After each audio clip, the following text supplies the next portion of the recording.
क्या आपने कभी सोचा है मृत्यु के 24 घंटे बाद आत्मा घर क्यों लौटती है? प्रिय श्रद्धालुजनों, जीवन और मृत्यु ये दो ऐसे रहस्य हैं जिनकी गहराई को समझना हर आत्मा की जिज्ञासा होती है। गरुड़ पुराण, जो मृत्यु के बाद की यात्रा का सबसे प्राचीन और प्रामाणिक ग्रंथ माना गया है, बताता है कि जब किसी प्राणी का देहांत होता है तो उसकी आत्मा मृत्यु के ठीक 24 घंटे बाद अपने घर लौटती है। लेकिन क्यों? क्या आत्मा को अपने पुराने शरीर की सुधि रहती है? क्या वह अपने परिजनों को अंतिम बार देखना चाहती है? जीवन और मृत्यु का ये रहस्यपूर्ण ताना बाना हमारे अस्तित्व की असलियत को सामने लाता है। गरुड़ पुराण में उल्लेख मिलता है, आत्मा लगभग 24 घंटे बाद फिर से अपने घर का रुख करती है।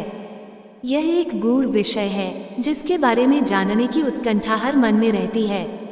मृत्यु एक ऐसा सत्य जिसे न कोई टाल सकता है और न कोई उससे बच सकता है। ये जीवन के चक्र का अनिवार्य अंग है, परंतु देह छोड़ने के बाद आत्मा जिस मार्ग से गुजरती है वह सामान्य समझ से परे रह जाता है। गरुड़ पुराण के अनुसार यह आत्मा का एक सूक्ष्म और गूढ़ संस्कार होता है। यह अंतरात्मा की उस अंतिम इच्छा का प्रतिफल होता है जो जन्म जन्मांतर के प्रेम और मोह से बंधी होती है। जब किसी व्यक्ति की मृत्यु होती है तो उसकी आत्मा भौतिक शरीर को छोड़कर सूक्ष्म रूप में उस स्थान पर घूमती रहती है जहां उसने अपने जीवन के अंतिम पल बिताए। दोस्तों, आत्मा को यह आभास नहीं होता कि वह इस संसार से भौतिक शरीर को त्याग चुकी है। वह अभी भी अपनी सांसारिक मोह माया में उलझी रहती है। प्रियजनों का मोह, उनका प्यार, उनकी यादें, ये सब आत्मा को अपने घर लौटने के लिए आकर्षित करते हैं। आत्मा अपने शरीर में लौटने की बार बार कोशिश करती है, लेकिन वह ये नहीं समझ पाती कि उसने संसार को त्याग दिया है। यह उसे अत्यधिक कष्टकारी अनुभव होता है। दोस्तों, फिर यमदूत या देवदूत उसकी आत्मा को लेने आते हैं और उसे 24 घंटे के अंदर यमराज के सामने प्रस्तुत किया जाता है, जहां उसके कर्मों का लेखा जोखा होता है और चित्रगुप्त उसके अच्छे बुरे कर्मों का विवरण दर्ज करता है। इस समय आत्मा के पास कोई विकल्प नहीं होता, उसे अपने कर्मों का फल स्वीकार करना होता है। लेकिन जब आत्मा के कर्मों का लेखा जोखा पूरा हो जाता है तो यमदूत उसे वापस धरती पर छोड़ देते हैं, जहां उसके परिवारजन उसे पुकारते रहते हैं। ये यात्रा आत्मा के लिए बहुत कष्टदायक भी हो सकती है और कभी प्रेरणादायक भी, जो उसके किए गए कर्मों पर निर्भर करता है। दोस्तों, गरुड़ पुराण, जो हिंदू धर्म के 18 महापुराणों में से एक है, हमें ये सिखाता है कि मृत्यु केवल एक नश्वर शरीर का त्याग है, परंतु आत्मा अमर है। ये पुराण जीवन के जन्म मरण से लेकर आत्मा के विषय में हमें महत्वपूर्ण और जीवनदायिनी जानकारी प्रदान करता है। गरुड़ पुराण के माध्यम से हम ये समझ सकते हैं कि मृत्यु के बाद आत्मा क्यों अपने घर लौटती है और इसके पीछे क्या रहस्य छिपा हुआ है। आज हम गरुड़ पुराण की इस रहस्यमय प्रस्तुति में खो जाने वाले हैं, लेकिन इससे पहले हम आपसे ये निवेदन करना चाहते हैं कि इस ज्ञानवर्धक जानकारी को आधा अधूरा न छोड़ें, क्योंकि गरुड़ पुराण की बातों को केवल पूरा समझकर ही हमारी आत्मा को शांति मिल सकती है। गरुड़ पुराण में भगवान श्री हरि ने बताया है कि आधा अधूरा ज्ञान हमेशा विष के समान होता है और यह हमें जीवन के महत्वपूर्ण रहस्यों को सही तरीके से समझने से रोकता है। अतः हम आपसे अनुरोध करते हैं कि इस वीडियो को अंत तक जरूर देखें, ताकि आप हर बात को ठीक से समझ सकें और इसका लाभ उठा सकें। कृपया इस वीडियो को लाइक करें और हमारे चैनल को सब्सक्राइब करना न भूलें, ताकि भविष्य में आप इस तरह के और ज्ञानवर्धक वीडियो पा सकें। साथ ही कमेंट बॉक्स में जय श्री कृष्ण लिखकर आप ईश्वर को अपना आभार व्यक्त कर सकते हैं।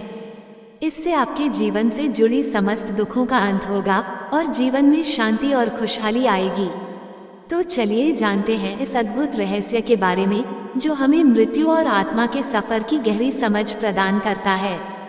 दोस्तों, गरुड़ पुराण में बताया गया है कि जब किसी की मृत्यु होती है तो उसके भौतिक शरीर से सूक्ष्म आत्मा निकलने के बाद 24 घंटे के अंदर फिर से वह अपने घर परिजनों के पास दोबारा से आती है, क्योंकि उस सूक्ष्म आत्मा को अपने परिवार और सांसारिक मोह के बंधन में उलझी रहती है। वह आत्मा अपने परिवार के साथ 10 दिनों तक भटकती रहती है। उस आत्मा को तृप्ति तभी प्राप्त होती है जब परिवारजन उसका कर्मकांड करते हैं। तब वो इस संसार को छोड़कर अपनी नई यात्रा के लिए प्रस्थान करता है। गरुड़ पुराण हिंदू धर्म का एक ऐसा ग्रंथ है जो हमें जन्म मरण से लेकर मनुष्य अपने जीवन में कैसे जिए, ये सभी चीजों के बारे में सिखाता है। तो दोस्तों, आज हम एक कथा के माध्यम से जानते हैं कि मृत्यु के 24 घंटे बाद आत्मा अपने घर क्यों लौटती है। इसके पीछे क्या आध्यात्मिक रहस्य छिपा हुआ है जो गरुड़ पुराण और स्कंद पुराण के द्वारा बताया गया है, जो जगत के रचयिता ब्रह्मा जी ने स्वयं मुनि नारद को बतलाया था। आज हम उन्हीं भावनात्मक कथाओं को जानेंगे। प्रिय मित्रों, एक समय की बात है, ब्रह्मलोक में सृष्टि की रचना करने वाले ब्रह्मा जी अपने आसन पर ध्यान मग्न में बैठे हुए थे। तभी देव श्री नारद नारायण नारायण का जाप करते हुए वहां पहुंचे। उन्होंने आदर पूर्वक प्रणाम करके बोले, सृष्टि के रचना करने वाले ब्रह्मदेवा, मेरे मन में एक प्रश्न है जो मेरे मन को बहुत ही व्याकुल कर रहा है। क्या आप मेरे प्रश्न का जवाब देंगे? हे प्रभु, हर जीव, मनुष्य का जीवन से मृत्यु, आत्मा रचना करना या आत्मा का पूर्ण जन्म लेना, सब आपके ही हाथों में है। हे प्रभु, मैं ये जानना चाहता हूँ कि जब किसी की मृत्यु होती है तो मृत्यु 24 घंटे बाद आत्मा अपने परिवार जन के पास क्यों लौटती है? क्या उसे अपने प्रियजनों का याद सताने लगती है या ये कोई प्राकृतिक नियम है? फिर ब्रह्मदेव ने नारद की बातों को सुनकर मुस्कुराए और बोले, हे देव श्री नारद, आपका ये प्रश्न बहुत ही उत्तम और महत्वपूर्ण है जो हर मानव जाति के लिए उसके जन्म, मृत्यु और पुनर्जन्म पर आधारित है। फिर ब्रह्मदेव बोले, हे नारद, मैं तुम्हें एक कथा सुनाता हूँ जो न केवल तुम्हारे इस प्रश्न का उत्तर देगी बल्कि हर मनुष्य के लिए एक चेतावनी और प्रेरणा भी होगी जो मनुष्य अपने मृत्यु के सत्य को समझ नहीं पाता है। तुम इस कथा को पूरे ध्यानपूर्वक आखिरी तक सुनो। ब्रह्मदेव बोले, हे नारद, ये गरुड़ पुराण की भावनात्मक कथा है। जो इस कथा को आधा अधूरा सुनने की गलती करता है, ये उसकी अज्ञानता है, क्योंकि आधा अधूरा ज्ञान हमेशा विष के समान होता है। जो इस कलयुग भरे संसार में मनुष्य इस कथा को पूरे ध्यानपूर्वक आखिरी तक सुन लेगा और समझ लेगा, उसका इस संसार से जीवन में लोभ, क्रोध, मोह का अंत होगा। ये संसार केवल एक माया का जाल है। जो भी कुछ घटता है वह प्राकृतिक परिणाम होता है। फिर नारद बोले, हे प्रभु, मैं उस कथा को पूरे ध्यानपूर्वक सुनूंगा और समझूंगा। आप निश्चित होकर उस कथा को सुनाएं। फिर ब्रह्मदेव उस कथा को सुनाते हैं। फिर ब्रह्मदेव बोले, हे नारद, प्राचीन काल में एक राजा रहता था जिसका नाम वीर सिंह था। वह बहुत ही न्यायप्रिय था और अपने राज्य के प्रति उत्तरदायित्व निभाता था। वह हमेशा पुण्य कार्यों में लिप्त रहता था, लेकिन एक दिन उसकी अचानक मृत्यु हो जाती है। राजा की मृत्यु से पूरे परिवार और राज्य की प्रजा शोक में डूब जाती है। राजा की मृत्यु के तुरंत बाद उसकी आत्मा नश्वर शरीर को त्याग कर बाहर निकल जाती है। फिर ब्रह्मदेव बोले, हे नारद, जब किसी की मृत्यु होती है तो उसकी आत्मा शरीर को त्याग देती है, परंतु वह अपने भौतिक संसार के बंधनों से मुक्त नहीं हो पाती। वह अपने संसार के मोह माया के जाल में उलझी रहती है। वह सांसारिक मोह के कारण अपने घर, परिवार और प्रियजनों के आसपास ही घूमती रहती है। राजा सिंह की मृत्यु के बाद उसकी आत्मा शरीर को तो छोड़ देती है, लेकिन वह घर में सूक्ष्म रूप में हर वह दृश्य देखती रहती है जो उसके परिवारजन उसके लिए करते हैं। आत्मा अपने परिवार को रोते चिल्लाते देख उसे रोकने की भी कोशिश करती है, परंतु कोई नहीं सुन पाता। राजा की आत्मा ने सोचा, मेरे परिवार को ये क्यों नहीं समझ आ रहा है कि यह संसार अस्थायी है। ये संसार एक मोह माया का खेल है, मुझे इससे मुक्त होना होगा। लेकिन राजा की आत्मा को परिवारजन उसे अपनी तरफ खींच रहे थे। फिर भगवान ब्रह्मा ने बोला, हे नारद, मृत्यु के 24 घंटे बाद आत्मा को अपने घर इसलिए लौटना पड़ता है क्योंकि वह अपने संसार और परिवार के मोह में उलझी रहती है। उसकी आत्मा को परिवार पुकारता रहता है, जिससे उसे मोक्ष प्राप्त करने में बाधा उत्पन्न होती है। वह अपने आप को रोक नहीं पाती है। जब राजा की आत्मा मृत्यु के 24 घंटे बाद अपने परिवार के पास आती है तो यह देखती है कि उसकी पत्नी आंसू से भरी हुई है। उसकी पत्नी बार बार कह रही है, हे राजन, आप हमें छोड़कर क्यों चले गए? हमारा क्या होगा? उसका पुत्र अपनी माँ से कहता है, माँ, पिताजी क्यों नहीं बोल रहे हैं? ये क्यों नहीं उठ रहे हैं? पिताजी हमें छोड़कर क्यों चले गए? क्या कभी नहीं आएंगे? राजा की आत्मा ने ये देखकर अत्यधिक भावुक हो जाती है। वह सोचता है, काश हम इन्हें ये समझा पाते कि शरीर नश्वर है, ये संसार एक परिवर्तन का खेल है, यह आत्मा अमर है। यह एक शरीर को त्याग कर दूसरे शरीर में प्रवेश कर लेती है। दोस्तों, फिर ब्रह्मा जी बोले, हे नारद, ये दृश्य आत्मा के लिए अत्यंत पीड़ादायक होता है। राजा की आत्मा ने सोचा, क्या मैं इतना कमजोर था कि अपने परिवार को इस स्थिति में छोड़कर चला गया? क्या मेरे जाने से ये सब खत्म हो जाएगा? जब राजा की आत्मा मृत्यु के 24 घंटे बाद अपने घर में प्रवेश करती है, तो वह अपने घर के हर एक स्थान पर घूमता है जहां उसने अपने बच्चों को खिलाया था, जहां उसने अपने राज्य महल में राज्य सिंहासन पर बैठकर प्रजा को न्याय दिया था, जहां उसने अपनी रानी और बच्चों के साथ हर सुख दुख बिताया था। उसे वह हर एक वस्तु अपनी तरफ खींच रही थी। राजा की आत्मा ने बार बार कोशिश की कि वह रानी और अपने पुत्र को अपनी उपस्थिति का आभास करा सके। उसने रानी के पास जाकर धीरे से कहा, हे प्रिय, मैं तुम्हारे पास हूँ। तुम्हारा यह विलाप मुझे कमजोर कर रहा है। मुझे इस संसार से मोक्ष पाने के लिए कृपा करें। लेकिन उसकी आवाज रानी को सुनाई नहीं दी। उसने अपने पुत्र के सिर पर हाथ रखा और कहा, हे पुत्र, ये संसार एक यात्रा है।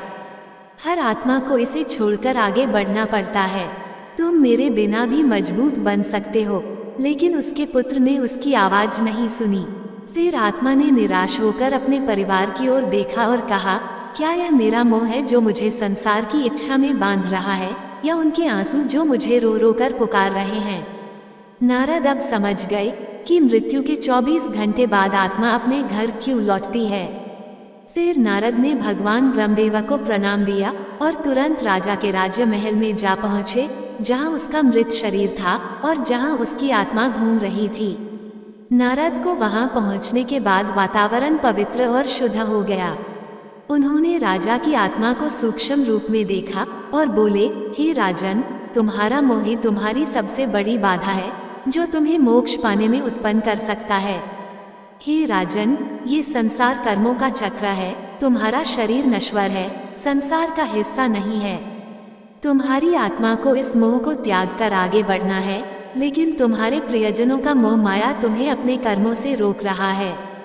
फिर नारद ने राजा के परिवार को समझाने के लिए अपनी वीणा उठाई और गरुड़ पुराण के श्लोक समझाने लगे। बोले, हे राजन, आत्मा अमर और अजर है, यह नहीं मरता, इसका अंत नहीं होता। यह मनुष्य के मृत्यु के बाद की आत्मा का एक यात्रा है। जिसने इस संसार में जन्म लिया है, उसे एक ना एक दिन इसे छोड़कर जाना ही है। मृत्यु केवल एक नाटक है, यह आत्मा का मोक्ष पाने की प्रक्रिया है। रानी और राजा के पुत्र ने नारद की बातों को सुनकर शांत हो गए। नारद ने रानी को समझाया, हे राजन, तुम्हारा शोक राजा की आत्मा को बाधित कर रहा है। यदि तुम सच में उनसे प्रेम करते हो तो उनके मोक्ष के लिए तुम भगवान से प्रार्थना करो। तुम्हारा यह मोह आत्मा को अपनी तरफ खींच रहा है, जहां उसे मोक्ष पाने में संकट का सामना करना पड़ सकता है। आत्मा ने नारद मुनि की बातों को सुनकर कहा, हे राजन, मुझे अब समझ में आ गया है कि यह संसार एक परिवर्तन का खेल है, मृत्यु केवल एक सांसारिक नाटक है। मेरा आत्मा का उद्देश्य है कि इस मोह से मुक्त होकर ईश्वर की ओर बढ़ना है, ताकि मुझे मोक्ष पाने में कोई बाधा उत्पन्न न हो। लेकिन मेरे प्रिय जनों की आंसू मुझे रोक रहे हैं। क्या अब मैं कभी अपने परिवार को देख पाऊंगा? फिर नारद मुनि ने मुस्कुराते हुए कहा, हे राजन, तुमने अपने जीवन में जो प्रेम और आदर कमाया है, वो हमेशा इस संसार में तुम्हारे परिवार के साथ रहेगा। तुम उन्हें सूक्ष्म रूप से देख सकते हो, लेकिन अब तुम्हें अपनी यात्रा शुरू करनी होगी। राजा की आत्मा ने अपने परिवार को अंतिम बार देखा। उसने रानी और पुत्र के सिर पर हाथ रखने की कोशिश की, पर वह नहीं हो पाया। आत्मा ने कहा, हे प्रिय, तुम्हारे आंसू मुझे रोक रहे थे, लेकिन तुम्हारे मन की शांति ने मुझे इससे मुक्त कर दिया। मेरा प्रेम हमेशा तुम्हारे साथ रहेगा। अब तुम मुझे विदाई दो। रानी ने रोते हुए कहा, हे स्वामी, मैं अब समझ चुकी हूँ कि यह संसार केवल एक अस्थायी पड़ाव है, यह एक परिवर्तन का चक्र है। मैं आपको रोकूंगी नहीं, मैं आपकी आत्मा की शांति के लिए ईश्वर से प्रार्थना करूंगी। फिर नारद बोले, हे आत्मा, अब तुम संसार और भौतिक मोह को त्याग कर अपने मोक्ष की यात्रा के लिए प्रस्थान करो। ये शरीर संसार का नश्वर अंग है, तुम अब अपने परिवार के मोह को त्याग करो। अब आत्मा ने नारद की बातों को सुना और कहा, हे राजन, मुझे आपके शब्दों का ज्ञान प्राप्त हुआ। अब हम इस संसार के बंधन से मुक्त होकर अपने कर्मों का फल भोगने और मोक्ष प्राप्त करने के लिए आगे बढ़ेंगे। आप मुझे आशीर्वाद दें। दोस्तों, अब नारद ने राजा के परिवार को समझाया कि हे राजन, आत्मा के मोक्ष पाने के लिए तुम्हें उसका कर्मकांड करना होगा, उसका श्राद्ध करना होगा, ताकि उससे मोक्ष प्राप्त हो सके, उसे इस संसार से मोक्ष की प्राप्ति हो सके। फिर नारद बोले, हे राजन, उसके शांति के लिए तुम्हें गरुड़ पुराण का पाठ करवाना होगा, पूजा अनुष्ठान करवाना होगा। पिंडदान और श्राद्ध से आत्मा को तृप्ति प्रदान होती है। ये कर्म आत्मा के मोक्ष पाने का रास्ता बनता है, जिससे उसकी आत्मा भटकती नहीं है।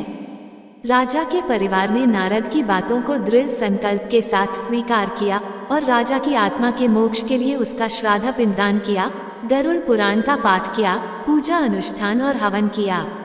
उसके बाद आत्मा घर को छोड़कर यमलोक की यात्रा की ओर प्रस्थान कर गया।